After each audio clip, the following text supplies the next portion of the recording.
The weather had turned bitterly cold, unusually so for the south. James adjusted his scarf as he navigated the winding, unlit back roads leading to Darren's annual New Year's Eve party.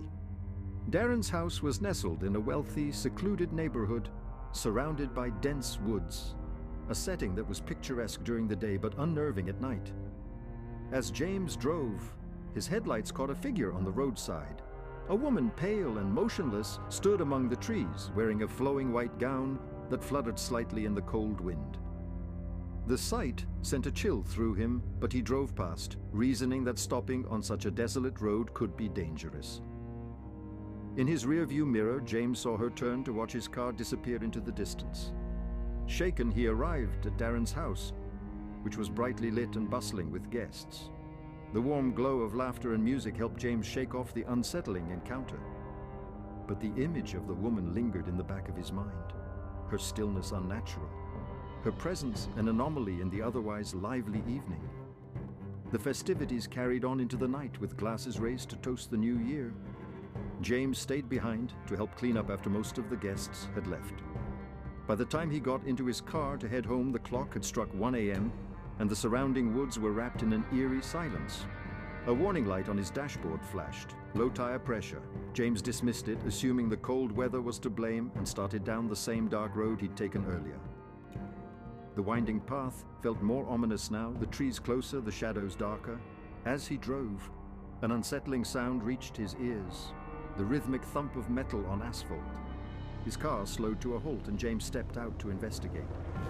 To his horror, all 4 of his tires were shredded, their edges jagged as if clawed by something sharp.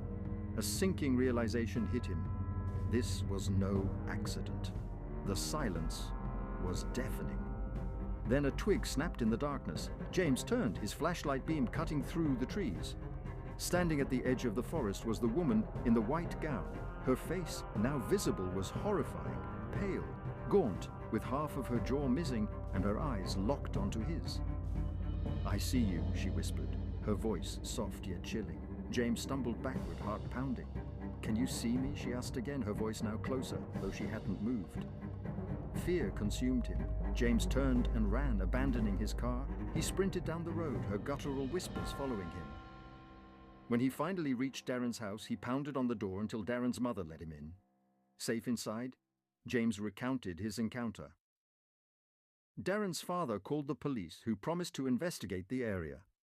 James was offered a guest room to spend the night. Exhausted, he collapsed onto the bed, but his sleep was restless. At 3:14 a.m. or so, a soft tap on the window woke James. His heart sank as he remembered the room had no blinds. Summoning his courage, he glanced toward the glass. There she was, her distorted face pressed against the window, her breath fogging the glass. "I see you," she mouthed silently. James froze, unable to move. The tapping grew louder, more insistent, and then stopped. Moments later, a rock smashed through the glass, and a hand reached inside, clawing for the latch. James bolted for the door, screaming for help. Darren and his parents rushed upstairs, and together they barricaded the door. From outside, they heard her voice. "You can't hide forever." The taunting whispers faded, and by the time the police arrived, she was gone. The next morning, the police searched the area and found evidence of gutted wildlife near an old shack on the road where James had first seen the woman. The shack appeared abandoned, but the bloodstains and makeshift tools inside suggested someone or something had been living there. A rusted knife was found in Darren's yard, its blade dulled but still sharp enough to slash tires. The police believed the woman might have been living in the shack, but her identity and motives remained a mystery. James couldn't shake the feeling that the woman had targeted him specifically. As he drove away from Darren's house later that day, this time taking the longer, safer route, he kept glancing in his mirrors, half expecting to see her pale figure standing in the distance. Though the woman was never seen again, James's life was forever altered. The sound of snapping twigs, the whisper of "I see you," haunted his dreams. He avoided Darren's road altogether and took precautions wherever he went.